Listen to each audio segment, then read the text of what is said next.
Justice Mansoor Ali Shah ने सहाफ़ियों से गैर रस्मी गुफ्तगू में वाज़े कर दिया कि जब उनके खिलाफ रेफरेंस आएगा तब देखा जाएगा, कुछ गलत किया ही नहीं तो वो रेफरेंस से क्यों डरें। मजीद जानेंगे डॉन न्यूज़ के नुमाइंदे उमर बर्नी से। उमर, सीनियर पियोने जज ने मजीद के नमूर पर गुफ्तगू की।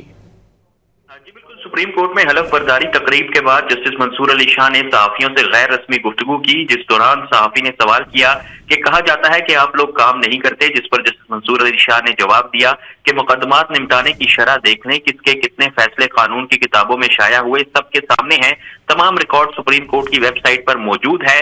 अभी तो हलफ बर्दारी के बाद चाय पीने के लिए आया हूँ। सहाफी ने सवाल किया कि सुना है आपके खिलाफ रेफरेंस आ रहा है, जिस पर जस्टिस मंसूर अली शाह ने जवाब दिया कि रेफरेंस जब आएगा तब देखी जाएगी, कुछ गलत किया ही नहीं तो रेफरेंस का डर क्यों होना, किसी से कोई जाती अनाज या इख्तलाफ नहीं, कमरे में मौजूद हाथी किसी को नजर ना आए तो क्या कह सकते हैं, बाकी तमाम जजेस के साथ मुलाकात होती है, इकट्ठे चाय भी पीते हैं।